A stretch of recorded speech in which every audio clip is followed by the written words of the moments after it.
한번 따라해 봤으면 좋겠습니다. 내가 이새의 아들 다윗을 만나니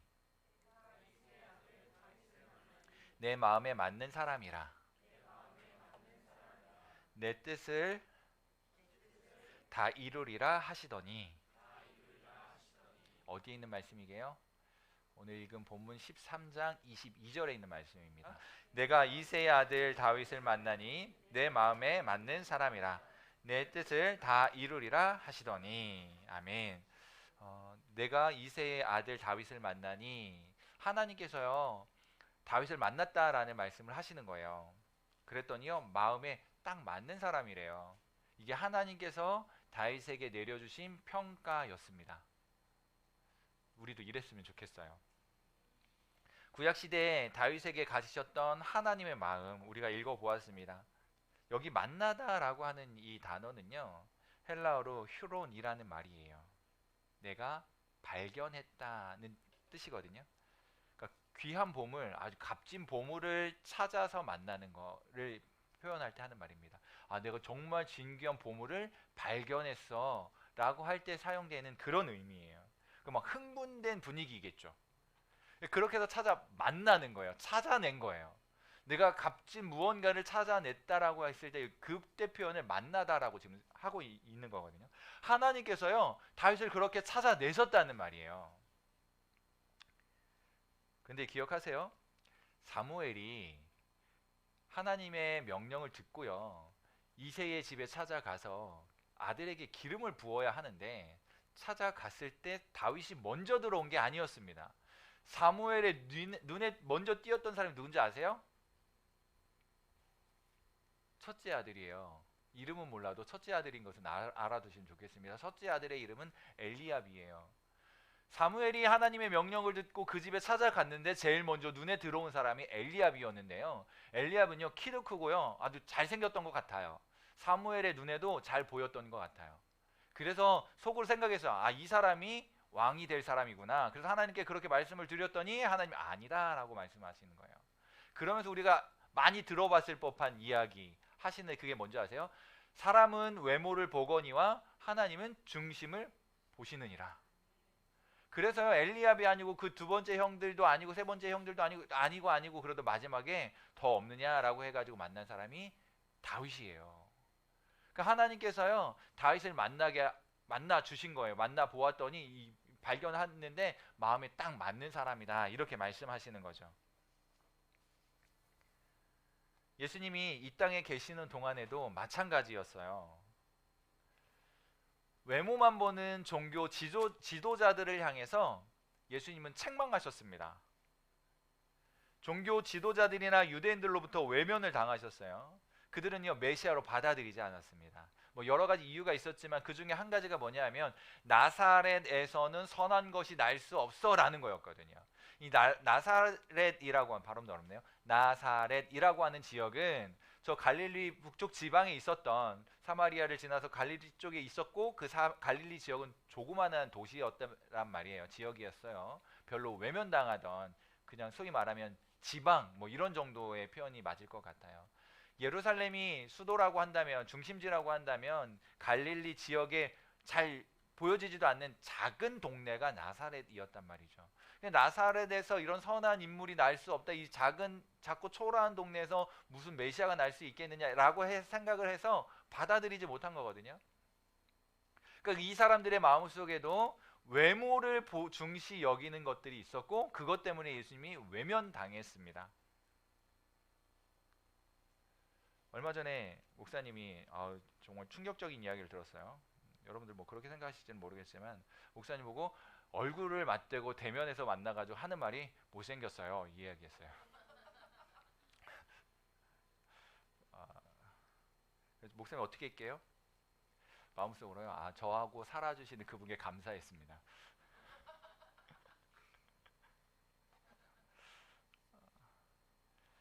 목사님은 외모에 대해서 그렇게 중요하게 여기지 않습니다. 뭐 잘생겼다 못생겼다 이 말 때문에 뭐 크게 저기 하자, 그러니까 잘생겼다는 얘기를 들어본 적은 없지만 뭐 그런 얘기를 설령 듣는다 할지라도 그것이 무슨 의미가 있을까? 못생겼다라는 이야기를 뭐 들었다 할지라도 그게 무슨 의미가 있을까라는 생각이 기본적으로 마음속에 있는 마음이에요. 왜냐하면 주님께서 그걸 중요하게 여기지 않는다 하셨기 때문에 그래요. 그런데 사람들은요, 그 외적인 조건들을 보고 판단을 합니다. 여러분들이 아침마다 거울을 보죠? 거울을 보면서 아, 잘생겼다, 정말 예쁘다 이렇게 칭찬하고 나오는 친구 있어요? 그냥 뭐 흐트러지지 않았는데 이런 정도 보고 나오는 거죠. 근데 어느 날 갑자기 그 성령이 확 임하시면 아, 잘생겼다 이런 생각이 들 때가 있어요. 그래서 막 쓰담쓰담 하면서 너는 참 존귀해, 막 자주 그러셨으면 좋겠습니다. 아무도 안 볼 때 거울을 보면서 그렇게 하셔도 괜찮아요. 예, 자주 그렇게 하세요. 그게 설령 교회 와가지고 살짝 티가 나도 괜찮습니다. 누군가 아, 재수없어 이렇게 이야기해도 괜찮아요. 예, 그런 자존감 정도는 가지셔도 괜찮습니다. 그럼 한번 생각해 보세요. 여러분들이 거울을 보고 자신의 얼굴을 딱 보았을 때 아, 나 잘생겼어 라고 생각되는 때가 많아요? 아, 좀 아쉽다 이런 생각이 들 때가 많아요? 어쩌면 고치고 싶은 데가 더 많이 보여지고 더 선명하게 보여지거나 그러진 않나요? 이 말 무슨 말인지 이해 안 되세요? 가끔 너 정말 잘생겼다, 예쁘다 이런 이야기를 목사님 여러분들에게 하면 아니에요 뭐 이러면서 되게 부끄러워합니다. 속으로 기분 좋아질는지 모르지만 아니라고 거절을 해요. 이야기를 왜 하는 거냐 하면요, 우리가 살아가면서 내 자신을 볼 때 더 잘생긴 사람들이 많다라고 여겨지는 때가 있어요. 그러니까 이게 뭐냐면 우리가 그렇게 훈련되어진 겁니다. 나의 장점이나 강점보다는 좀 못한 부분들이 더 잘 보여지도록 훈련받았어요. 특별히 우리나라 한국인의 정서 속에는요, 겸손이 미덕이라 그랬거든요. 그래서 좀 잘난 척하고 이런 것들 좀 재수없다고 생각을 합니다. 오히려 겸손하게 자신을 낮추는 것이 미덕이라고 생각을 해요. 그러다 보니까요, 그러다 보니까요, 내가 누군가에게 잘생겼다라고 이야기를 하면 그것이 어색한 거예요. 너는 참 매력 있어, 괜찮아, 훌륭해 라고 이야기하는 것이 불편하게 느껴질 만큼 살짝 어색한 거예요. 근데요, 그럴 때 목사님이 이제 이렇게 이야기하면 단지 외모만의 이야기가 아니고 하나님께서 여러분들을 귀하고 아름답게 만드신 창조물로서 보면서 여러분들에 대한 이야기들을 하는 거니까 그냥 곧이곧대로 들으셔도 됩니다. 예, 뭐 목사님 여러분들에게 작업칠 일도 없잖아요. 예, 뭐 목사님이 여러분들에게 뭐 그거에서 무슨 유익이 있겠어요. 진짜를 진지하게 이야기하는 거니까 그대로 받아주시면 좋을 것 같아요. 그런 자존감을 좀 가지고 사셨으면 좋겠습니다. 뭐냐면 우리가 거울을 보면 우스갯소리이지만 뜯어 고치고 싶은 부분이 분명히 보일 거예요. 그런데 그 부분까지도 하나님께서 만들어 주셨다라는 거죠. 하나님께서 정말 귀하게 만드셨다는 거예요. 그러니까 사람마다 가지고 있는 개인적인 취향에 따라서 사람을 평가하는 것은 사람들의 몫이지만 하나님은 그것으로 평가하는 것이 아니라 그 내면에 담겨져 있는 하나님을 향한 마음, 이 세상에 대한 하나님의 마음을 보신다라는 거예요. 그런 의미에서 중심을 보신다라고 얘기하는 거거든요. 여러분들이 그런 눈으로 자신을 보고 세상을 좀 들여다보면 좋겠어요. 다른 사람들을 좀 들여다보면 좋겠습니다. 우리의 눈은 좋은 것보다 별로 좋지 않은 것들을 더 잘 보도록 훈련되어진 거예요. 말씀드렸던 것처럼 한국인의 정서는 더 그래요.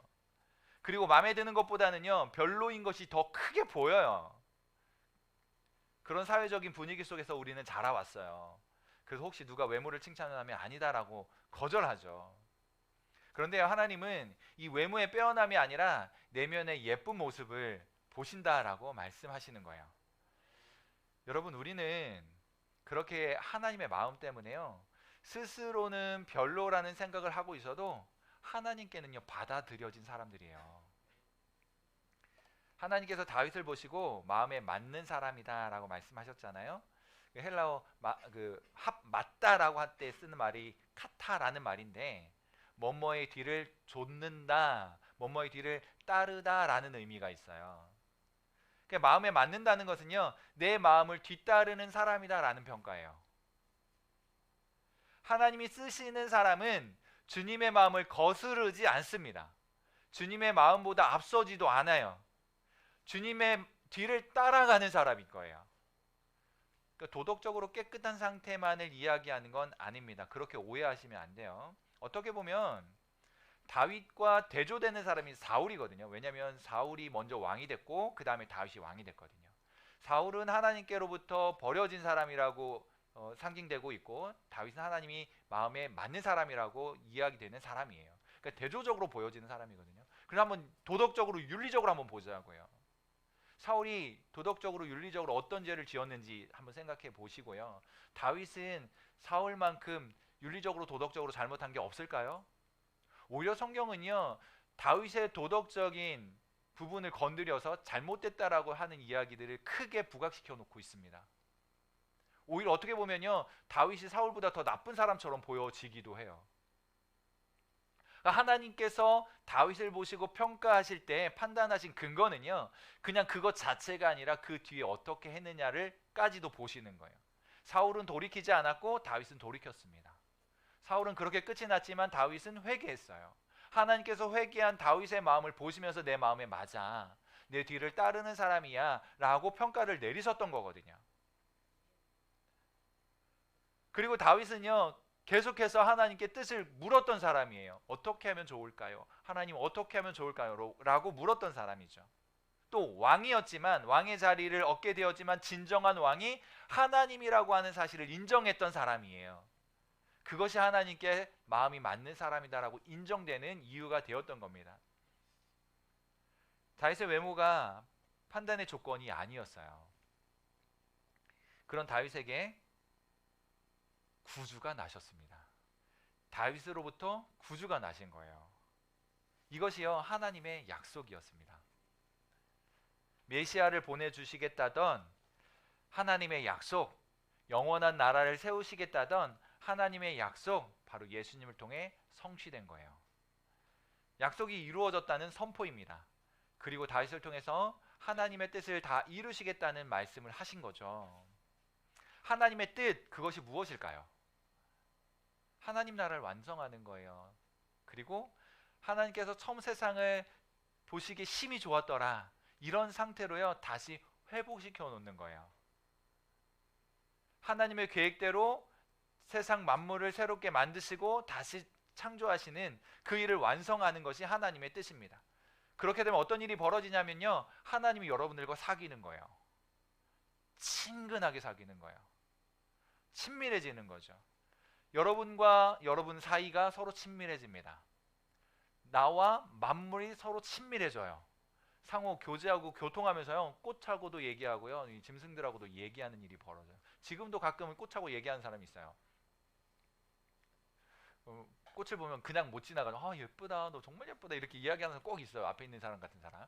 그럼 만물과 서로 상호 교제하고 교통하면 그 안에서 무엇을 발견하냐 하면 하나님의 위대하심을 찬송하게 되고 하나님의 살아계심을 보는 거예요. 하나님은 위대하십니다. 이렇게 아름다운 꽃을 저를 위해 만들어 놓으셨군요. 그렇게 고백하게 되는 거예요. 하나님께서 이와 같이 세상을 만드셨던 거예요. 근데 죄악이 들어오면서 그 감각이 상실해 버린 거죠. 깨어져 버린 거예요. 발견하지 못하는 거예요. 근데 여러분들에게 은혜가 많이 부어지게 되면요, 이 감각이 살아납니다. 여러분들을 통해서 이 살아난 감각이 흘러가고 온 세상이 새로워지기를 바라시는 거예요. 여러분들이 그렇게 살아가야 할 책임이 있습니다. 하나님과 사귀고 싶지 않은 많은 사람들이 있어요. 성경 읽기 귀찮아하고 또 성경을 봐도 재미가 없고, 더 즐거운 것들이 얼마나 많은지 하루가 부족할 만큼 다른 것에 집중하고 살아가는 사람, 많은 사람들이 있습니다. 그 좋은 것 때문에 밤을 새기도 하고요. 그것이 의미 있고 가치 있는 생활이라고 여기고 살아갑니다. 그러나 아니죠. 창조의 목적을 이루고 회복하는 것이 하나님의 뜻입니다. 하나님과 친밀한 교제 안에 들어가는 것이 하나님의 계획이에요. 하나님께서 이루고자 하신 하나님의 뜻이라는 거예요. 하나님과 사람이 너무 좋아서 언제나 같이 지내는 것이 하나님의 계획이에요. 그리고 오죽하면 예수님의 별명을 임마누엘이라고 지은 거예요. 내가 너와 함께 하겠다. 그것이 하나님의 뜻이거든요. 우리가 그것을 아멘하고 받아들여야 되는 거죠. 그것을 이루는 것이 오늘 우리에게 맡겨주신 사명입니다. 여러분, 그렇게 살아가셔야 돼요. 하나님과 친밀한 관계를 먼저 하고 그 안에서 여러분들의 인생을 펼쳐나가는 일이 필요해요. 그 뜻, 하나님의 계획을 어떻게 이룰 수 있을까요? 하나님께서요 다윗을 왕으로 세우셨거든요. 그리고 다윗의 후손에게 구주를 세우시기로 약속하셨습니다. 그리고 훗날 그 약속은 이루어졌죠. 하나님이 구주를 세우셨는데 그분이 누구예요? 예수 그리스도이십니다. 여기 세우다라고 하는 말 본래 의미는 데리고 오다 이런 뜻이에요. 가져오다, 인도하다 이런 뜻이거든요. 그러니까 하나님께서요 구원자를 데리고 오셨다는 거예요. 이 죄악 많은 세상에 하나님께서 예수 그리스도를 구원자로 데리고 오신 거예요. 하나님께서 데려오셨어요. 이 세상에서 고통당하는 우리를 위해서 수많은 사람들의 죄로 인한 아픔과 슬픔을 해결하고 영생을 얻게 하시기 위해서, 그 안에서 참 평안과 행복을 누리게 하시려고 구주이신 예수님을 데리고 오신 거예요. 예수님을 이 땅에 데려오셨단 말이에요. 우리에게 데려오신 거예요. 놀라운 것은요, 이 고백과 선포가 누구의 것이냐는 것입니다. 구약시대에 다윗에게 하나님께서 이 약속의 말씀을 주셨는데 지금 이 말씀을 다시 언급하고 있는 사람이 누구냐는 거예요. 누구죠? 말씀 쭉 따라오다 보니까 헷갈렸죠. 누가 한 말이야? 이 이야기를 누가 했냐면요, 바울이 한 얘기예요. 우리는 지금 사도행전을 살펴보고 있습니다.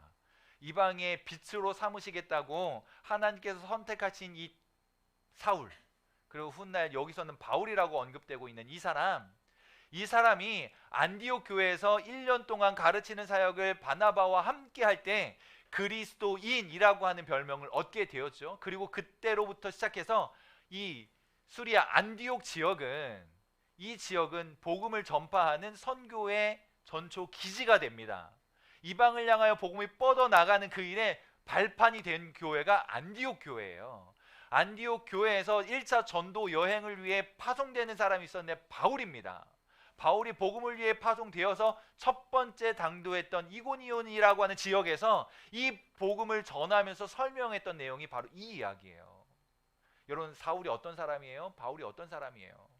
바울과 사울은 같은 인물이고요. 히브리식 이름이 사울이고 로마식 이름이 바울이에요. 이방 선교를 위하여 먼 지역까지 뻗어나가야 되는데 그 세계는 로마가 지배했던 세계입니다. 사울이라는 이름보다는 바울이라는 이름이 더 쉽게 다가왔을 것이고 통용될 수 있는 이름이었어요.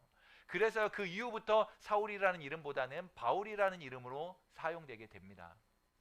그런데요, 사울이 어떤 사람입니까? 복음을 박해하던 사람이잖아요. 복음을 거절했던 사람이잖아요. 이 사람이 변해가지고 복음을 전하는 사람이 돼요. 이고지온 지역에 가가지고요, 오늘 말씀에도 그렇게 되어 있는 거예요. 복음을 전했더니 어떤 사람은 믿어요, 근데 어떤 사람은 안 믿어요. 본문 한번 보세요. 45절. 유대인들은 시기가 가득하고 반박하고 비방해요. 50절을 마찬가지죠. 유대인들이 그들을 선동해요. 바울과 그가 전하는 복음을 받아들이지 않아요. 그러나 이방인들, 48절 보세요. 기뻐하여 말씀을 찬송하고 작정된 자는 믿었다라고 되어 있습니다. 누군가는요 복음을 받아들이고 믿고요, 누군가는 복음을 받아들이지 않고 시기하고 비방해요. 결국 바울이요 이곳에서 발에 먼지를 막 다 털어버리고 에이 뭐 이러고는 가는 거예요. 복음을 받아들이지 않는 이들을 뒤로 하고 갑니다. 그리고 52절 보세요. 제자들은요 기쁨과 성령이 충만했다. 이제 여러분들의 몫이에요. 사울도요 변해서요 예수님을 주로 고백하고 이제는 그 복음을 전하는 사람이 되었습니다. 박해를 하던 사람이요 박해를 당하는 사람이 되었어요.